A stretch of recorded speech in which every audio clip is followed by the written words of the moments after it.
छात्र छात्राओं, ब्रिटिशकालीन शिक्षा के अंतर्गत आज हम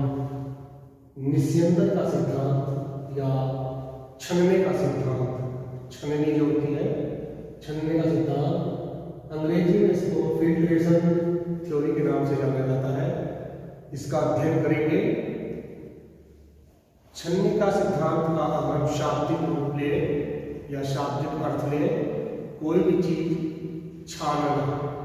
जैसे हम चाय छानते हैं, दूध छानते हैं, छन्नी के ऊपर डाल देते हैं तो जो कुछ करकट, कूड़ा करकट रह जाता है वो ऊपर रह जाता है और नीचे निकल करके आ जाती है अच्छी अच्छी चीजें जो है, प्योरिटी जो है वो आ जाती है। तो इसका नाम छनने का सिद्धांत इसीलिए रखा गया है। ये हमारी आधुनिक शिक्षा के परिप्रेक्ष्य में ये निस्यंदन का सिद्धांत आया है, जो हमारा प्राच्य पाश्चात्य रिवाज खड़ा हुआ है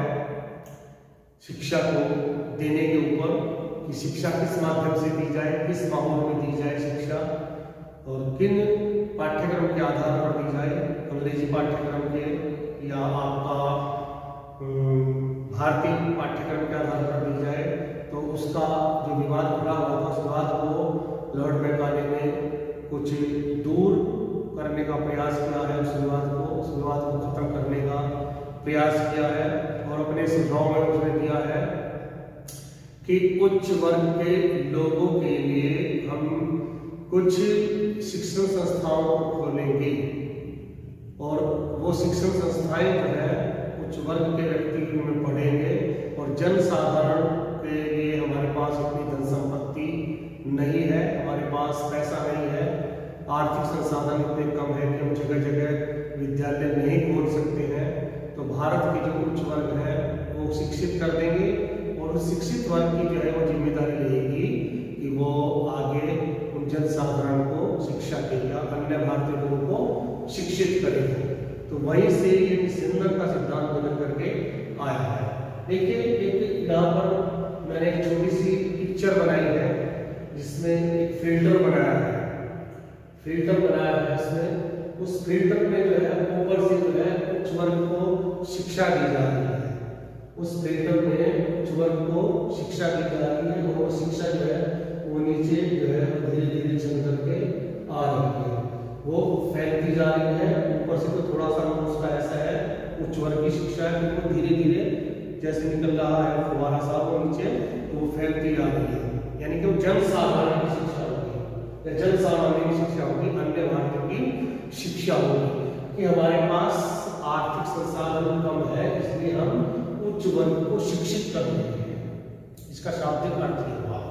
अब वो उच्च वर्ग से क्षण क्षण करके जो है वो शिक्षा नीचे आएगी, जन सामान्य में स्वतः ही वो फैल जाएगी, क्योंकि जन सामान्य का एक स्वाभाविक उनका एक स्वभाव होता है, एक नेचर होती है उनकी कि वो अपने से बड़ों का अनुकरण करते हैं या जैसे वो करते हैं उसी तरह से वो पढ़ने की कोशिश करते हैं। तो जब वो पढ़ लिखे हैं तो वो भी पढ़ने लिखने की कोशिश करेंगे, उनके संपर्क में आएंगे और वो उनसे कुछ पढ़ेंगे, है ना। तो ये जो जब छोटी सी बात थी समझाने वाली, अब अगर आती है बात इस सिद्धांत का अर्थ क्या है,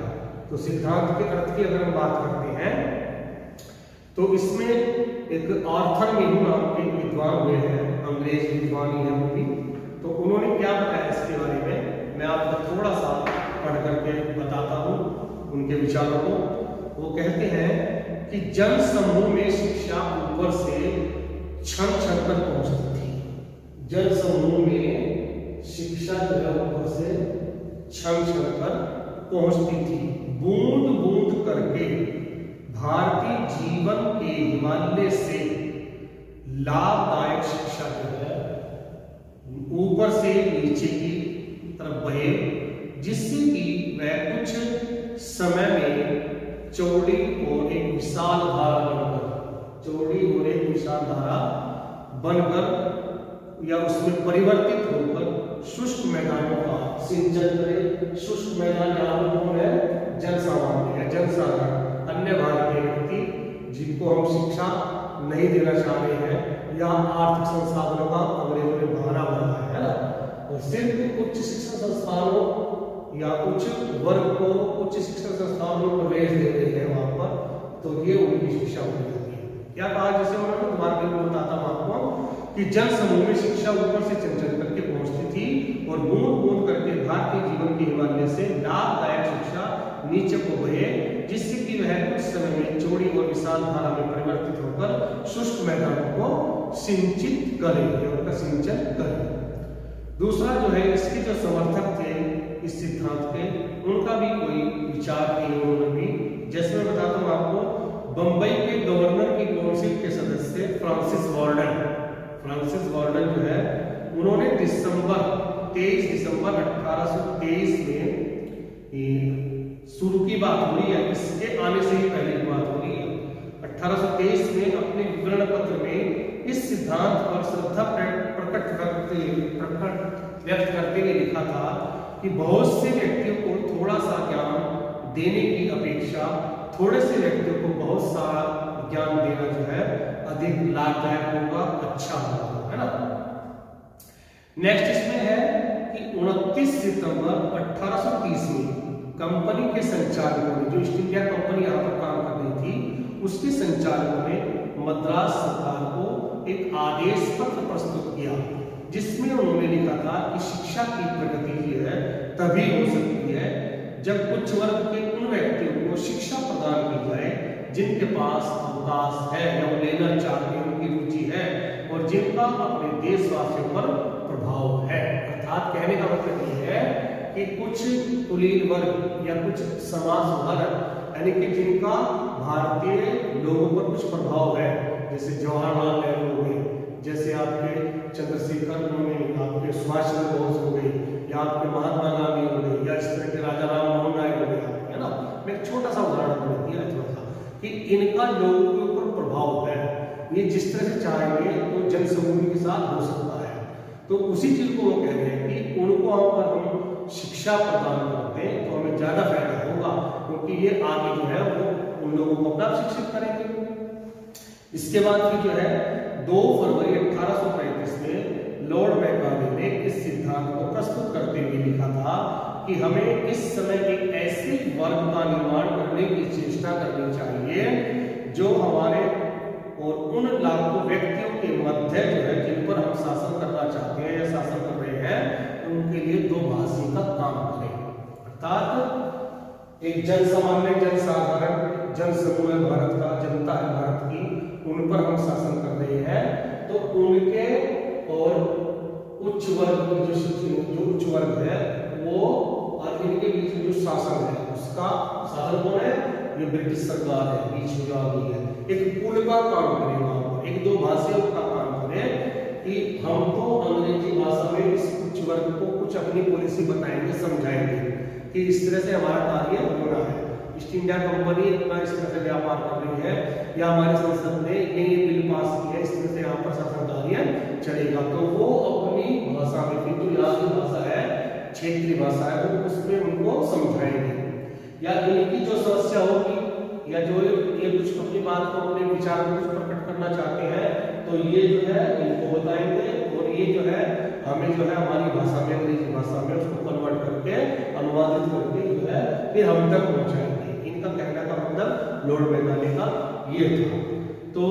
फिर क्या हुआ, ये सब चीजें इन्होंने लिखी है। लॉर्ड विलियम बेंटिक जो थे उस समय के गवर्नर जनरल थे, उन्होंने, है ना, तो उन्होंने जो है इस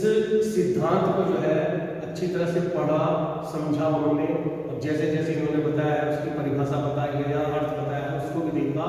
और इस प्रकार से उन्होंने 4 कारणों से इस सिद्धांत को अपनी जो सरकारी शिक्षा नीति थी उसमें उन्होंने घोषित कर दिया, उसको डिक्लेयर कर दिया कि मैं अपनी शिक्षा में इस सिद्धांत को उसकी तरह से जैसे उन्होंने बताया उसको मैं रखना चाहता हूँ, लागू करना चाहता हूँ। कारण कौन कौन से थे? नंबर 1, ब्रिटिश सरकार को प्रारंभ से ही ऐसे लोगों की आवश्यकता थी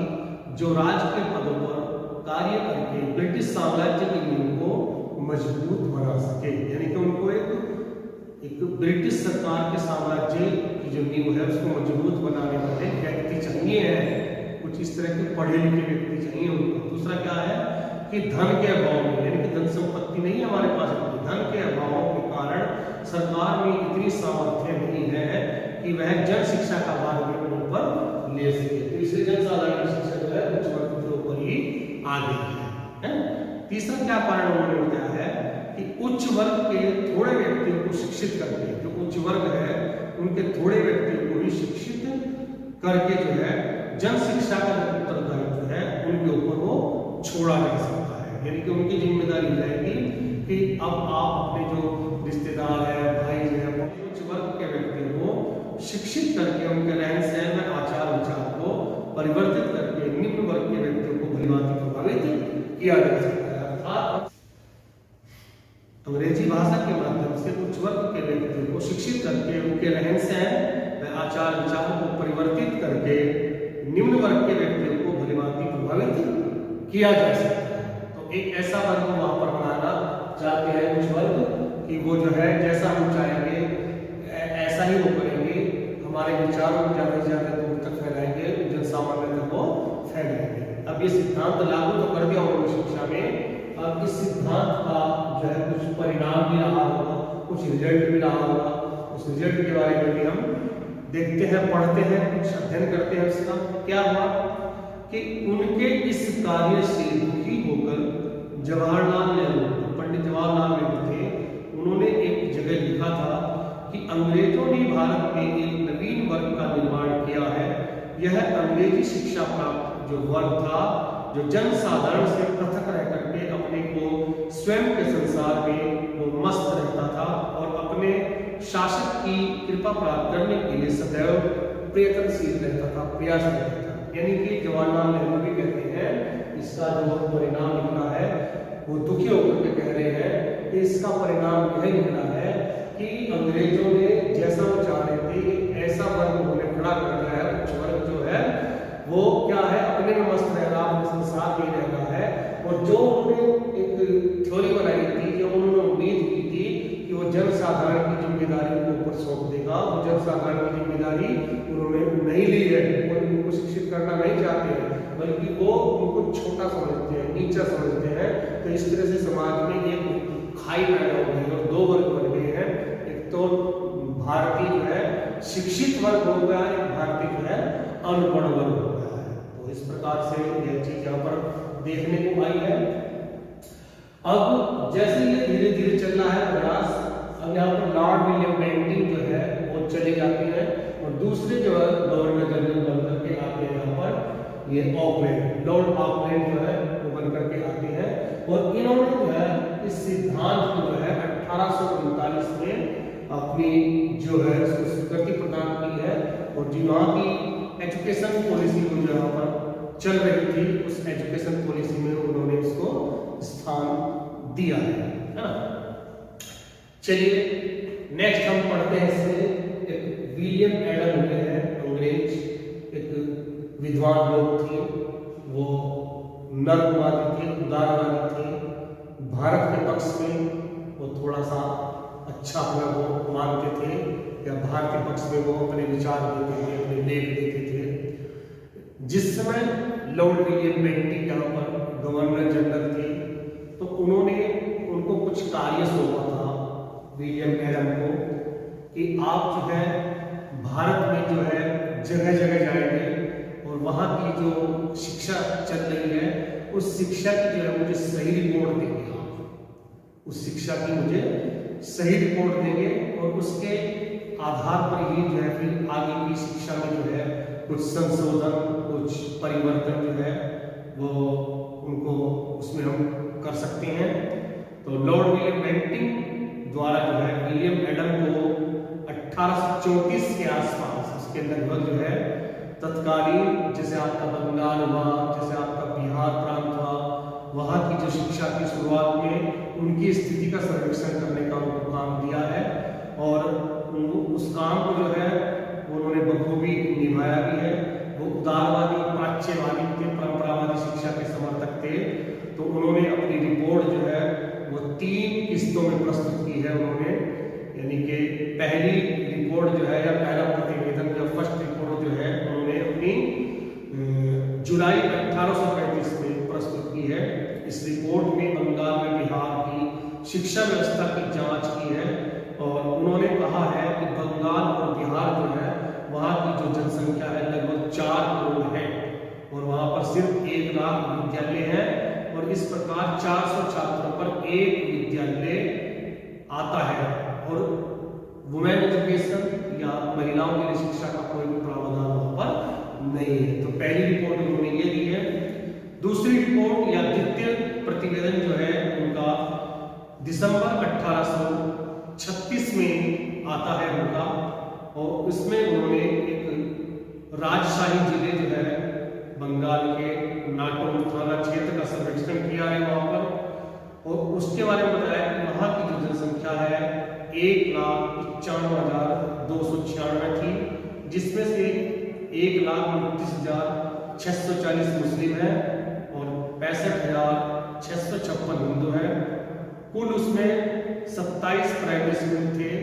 जिनमें 262 विद्यार्थी पढ़ते थे,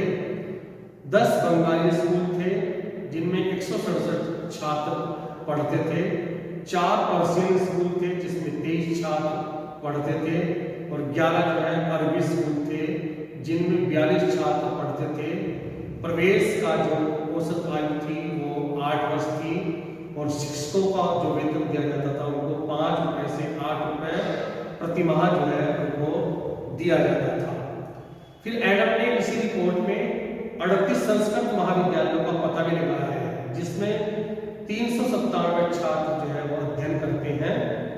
और वुमेन एजुकेशन या महिलाओं की शिक्षा उन्होंने वहां पर भी मने की है कि वो स्थिति वहां पर भी नहीं बन पा रही है।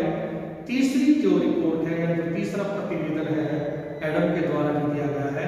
वो फरवरी 1838 में प्रस्तुत किया गया है जिसमें उसने बंगाल बिहार के कुछ जो जिले हैं जैसे मुर्शिदाबाद है, वर्धमान है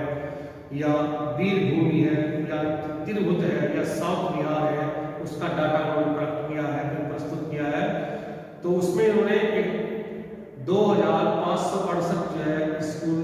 चलते हुए दिखाए हैं जिसमें बंगाली, संस्कृत, हिंदी और फारसी भाषा की जो पढ़ाई चल रही है उसकी शिक्षा चल रही है और इसके अतिरिक्त जो है 8 स्कूलों में जो है अंग्रेजी भाषा पढ़ाई जा रही है और यहाँ पर कुछ वुमेन एजुकेशन दिखाई दी है। वो 6 स्कूल सिर्फ जो है 6 स्कूल है यहाँ पर वो जिनमें आपकी वुमेन एजुकेशन चल रही थी। तो 3 रिपोर्ट विलियम एडम ने अपने उनको प्रस्तुत की है जिसके आधार पर फिर एडम्स ने अपनी कुछ सिफारिशें बताई, अपने कुछ सुझाव बताए हैं। तो वो सुझाव हम कल देखेंगे। आज